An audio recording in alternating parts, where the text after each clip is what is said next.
너희가 회개하여 각각 예수 그리스도의 이름으로 세례를 받고 죄 사함을 받으라.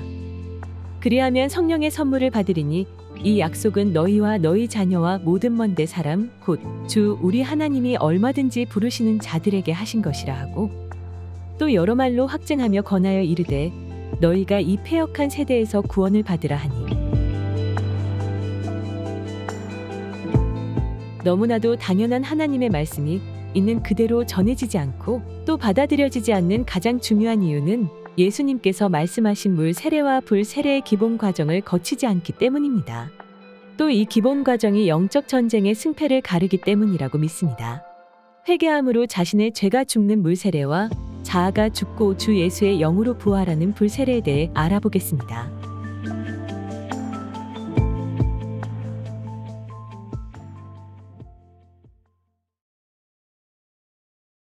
물 세례는 회개의 삶을 의미합니다. 우리가 일과에서 배웠던 하나님과의 올바른 관계를 위한 두 번의 죽음이 무엇이었는지 기억하나요? 첫 번째는 죄를 향한 죽음이었어요. 물 세례는 죄에 대한 죽음을 의미해요. 이것을 우리는 회개라고 하죠. 쉽게 말해 내가 지었던 죄를 뉘우치는 것이지요. 물 세례는 말 그대로 물속에 들어갔다 나오는 의식을 말하는데, 이것은 죄악에 찌든 몸이 물속에 들어가 죽고 회개의 마음으로 물에서 나와 새로 태어남을 의미합니다. 그러므로 물 세례를 받은 삶은 회개의 삶을 의미합니다. 물 세례를 받을 때 우리는 회개의 마음으로 받아야겠죠. 우리는 죄가 있기 때문에 하나님과 단절될 뻔했지만 예수님이 십자가에서 죽어주심으로 하나님과 다시 연결되었어요. 그래서 우리는 우리의 죄를 회개하면 다시 깨끗하게 되어 하나님과 거룩한 대화를 나눌 수 있어요. 그런데 죄를 뉘우치고 물 세례를 받는다고 해서 진정한 회개의 삶을 살게 되었다고 할 수는 없어요. 진정한 회개에는 합당한 열매가 있다고 성경에 말씀하고 계시거든요. 그렇다면 어떤 삶이 합당한 열매 맺는 진정한 회개의 삶일까요? 정의와 공의를 실현하며 양심을 따라 옳고 그름을 분별하여 온전히 살아나감으로써 살아계신 하나님과 올바른 관계를 이루어 나가는 것이 진정한 회개의 삶이며 하나님께서 인정하시는 물 세례의 결과입니다. 회개에 합당한 열매를 맺는 삶은 그것으로 끝나는 것이 아니라 하나님께서 우리에게 원하시는 축복의 삶을 살기 위한 기본적인 마음밭이 될 거예요. 하나님께서 우리에게 원하시는 것은 마음의 돌이킴과 하나님을 향한 정직한 바라봄입니다. 바로 양심의 회복이지요. 우리가 죄를 구별할 수 있도록 하나님께서는 우리에게 양심을 주셨어요. 우리가 삶을 살아가며 어떤 말과 행동을 할 때 우리의 양심에 조금이라도 거리낌이 생긴다면 그것은 하나님의 뜻이 아닐 수 있어요. 진정한 회개와 양심의 회복을 통해 그에 합당한 열매 맺는 삶을 살기를 소망합니다. 불 세례는 성령님이 함께 하시는 삶을 의미합니다. 우리가 일과에서 배웠던 하나님과의 올바른 관계를 위한 두 번의 죽음에서 두 번째 죽음이 무엇이었는지 기억해 봅시다. 바로 자아를 향한 죽음이었어요.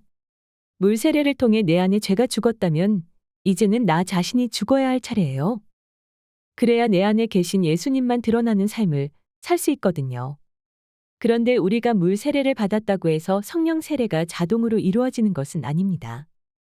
성령 세례는 물 세례를 거친 자, 즉 회개한 자가 성령을 구할 때 하나님께서 그의 중심을 보시고 허락하셔야만 일어나는 일입니다.